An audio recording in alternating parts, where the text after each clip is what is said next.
നമസ്കാരം, കലാകൗമുദി ഓൺലൈനിലേക്ക് സ്വാഗതം. CPM-ഉം CPI-യും കേരളത്തിൽ പ്രകടമായി ഇപ്പോൾ അത്ര രസത്തിലല്ല.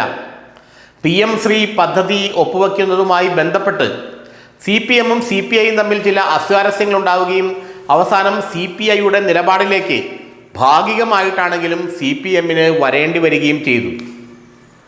ഇത് CPI-ക്ക് ഇടതുമുന്നണിയിൽ ഒരു മേൽക്കൈ നേടിക്കൊടുത്തു. തിരഞ്ഞെടുപ്പിന് മുമ്പ് അല്ലെങ്കിൽ തെരഞ്ഞെടുപ്പിന് മുമ്പ് അവരുടെ അണികളെ പറഞ്ഞ് ബോധ്യപ്പെടുത്താനുള്ള ഒരു അവസരം CPI-ക്ക് ലഭിച്ചു. കാരണം തങ്ങൾ വല്യേട്ടന് എപ്പോഴും വഴങ്ങിക്കൊടുക്കുന്ന ആളുകളല്ല.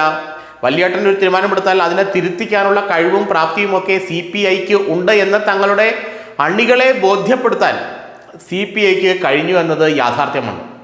പക്ഷേ CPI-ക്ക് ഇപ്പോൾ ഉള്ളിൽ ചങ്കടിപ്പാണ്.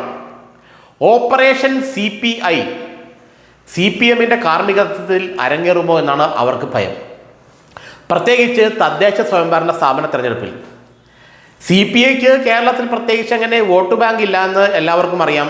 CPM വോട്ട് കിട്ടിയാലേ CPI സ്ഥാനാർത്ഥികൾ ജയിക്കുകയുള്ളൂ. അത് പഞ്ചായത്തിലേക്കായാലും പാർലമെൻറ്റിലേക്കായാലും.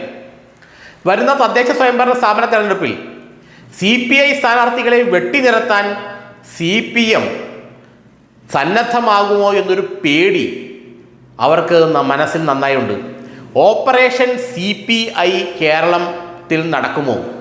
ഓപ്പറേഷൻ CPI CPM-ന്റെ കാർമ്മികത്വത്തിൽ അരങ്ങേറുമോ?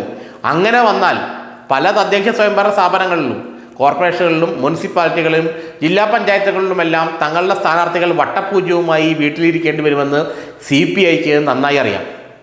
അങ്ങനെ ഒരു ഭീതി, തങ്ങൾ വെട്ടിനിരത്തപ്പെടാൻ സാധ്യതയുണ്ട് എന്നുള്ള ഭീതി, അതാണ് ഓപ്പറേഷൻ CPI എന്ന് CPM പേരിട്ടിരിക്കുന്നത് അത്രേ. CPI സ്ഥാനാർത്ഥികളെ തദ്ദേശ സ്വയംഭരണ സ്ഥാപന തെരഞ്ഞെടുപ്പിൽ വെട്ടിനിരത്താനുള്ളൊരു നീക്കം, തോൽപ്പിക്കാനുള്ളൊരു നീക്കം CPM-ന്റെ ഭാഗത്തു നിന്നുണ്ടാകുന്നുണ്ടോ എന്നൊരു ഭയം ഇപ്പോഴുണ്ട്. CPM-നെ പരസ്യമായി എതിർത്ത്, പിണറായി വിജയനെ പരസ്യമായി എതിർത്ത് CPM-ന്റെ തീരുമാനം തിരുത്തിക്കുന്ന തലത്തിലേക്ക് CPI എത്തിച്ചേർന്നത് CPI സംബന്ധിച്ചിടത്തോളം അഭിമാനത്തിൻ്റെ കാര്യമാണെങ്കിലും CPM-ന് അത് ചെറുതല്ലാത്ത ഒരു കല്ലുകടി ഉണ്ടാക്കിയിട്ടുണ്ട് അവരുടെ മനസ്സിൽ. അതുകൊണ്ട് തന്നെ കിട്ടുന്ന സമയത്ത് CPM പണി തരുമെന്നുള്ള ഭയം CPI-ക്ക് നന്നായി ഉണ്ട്. ഓപ്പറേഷൻ CPI അരങ്ങേറിയാൽ പല തദ്ദേശ സ്വയംഭരണ സ്ഥാപനങ്ങളിലും CPI സ്ഥാനാർത്ഥികൾ പച്ച തൊടില്ല. CPM-ന് വോട്ട് കിട്ടാതെ CPI സ്ഥാനാർത്ഥികൾ ആരും ജയിക്കില്ല. പക്ഷേ നിയമസഭയിൽ അത്രയും വെട്ടിനിരത്തിലുണ്ടാകാൻ സാധ്യത ഇല്ല. കാരണം നിയമസഭയിൽ CPI സ്ഥാനാർത്ഥികൾ പരാജയപ്പെട്ടാലും ഭരണം നഷ്ടപ്പെടുന്നത് CPM-നായിരിക്കും. അതുകൊണ്ട് നിയമസഭയിൽ കളിച്ചാൽ CPI സ്ഥാനാർത്ഥികൾ തോറ്റാൽ അത്രയും ഇടതുമുന്നണിയുടെ അംഗസംഖ്യ കുറയും. അത് വേണ്ട. അത് ചെയ്താൽ നമ്മുടെ മൂന്നാം തവണ ഭരണത്തിൽ വരാനുള്ള ആ ഒരു ആക്കം കുറയുമെന്ന് CPM-ന് നന്നായി അറിയാം.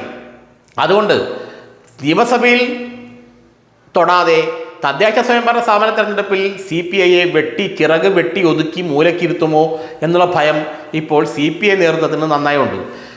നിയമസഭയിലേക്കും ചില CPI നേതാക്കൾക്ക് ഭയമുണ്ട്. കാരണം വെച്ചാൽ തൃശ്ശൂർ പോലുള്ള മണ്ഡലങ്ങളിലൊക്കെ CPM ഒന്ന് പാലം വലിച്ചാൽ, കാരണം BJP ജയിക്കാൻ സാധ്യതയുള്ള മണ്ഡലമാണ് തൃശ്ശൂർ. അവിടെ CPM ഒന്ന് പാലം വലിച്ചാൽ CPI സ്ഥാനാർത്ഥി തോൽക്കുകയും BJP സ്ഥാനാർത്ഥി ജയിക്കുകയും ചെയ്യും. അവിടെ കോൺഗ്രസ് സ്ഥാനാർത്ഥി ജയിക്കാൻ സാധ്യത കുറവാണ്. അവിടെ കോൺഗ്രസ് സ്ഥാനാർത്ഥി ജയിച്ചാൽ മാത്രമേ CPM-ന് പ്രശ്നമുള്ളൂ. അപ്പോൾ അങ്ങനെ ഒരു പണിയും CPM തരുമോ എന്നുള്ള ഭയം ഇപ്പോൾ CPI-ക്കുണ്ട്. അതുപോലെ തന്നെ ചടയമംഗലം പോലെ പുനലൂർ പോലുള്ള സീറ്റുകളെല്ലാം CPM വോട്ട് ചെയ്താൽ മാത്രമേ CPI സ്ഥാനാർത്ഥികൾ വിജയിക്കുകയുള്ളൂ. അപ്പോൾ ഏത് തരത്തിലുള്ള പണിയാണ്, പാരയാണ് CPM തങ്ങൾക്ക് ഒരുക്കി വച്ചിരിക്കുന്നതെന്നുള്ള ഭയം നന്നായിട്ട് ഇവർക്കുണ്ട്.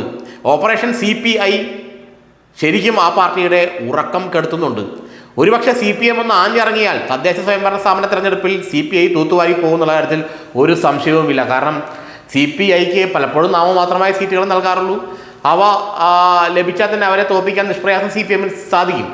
ഏതായാലും നിയമസഭാ തെരഞ്ഞെടുപ്പിൽ അങ്ങനെ ഒരു നീക്കം ഉണ്ടാകില്ല എന്നുള്ളൊരു ആശ്വാസത്തിലാണ് CPI ഇരിക്കുന്നത്. അതും അത്ര ഉറപ്പ് വേണ്ട എന്നാണ് അവരിലെ പല നേതാക്കളും രഹസ്യമായി പറയുന്നത്.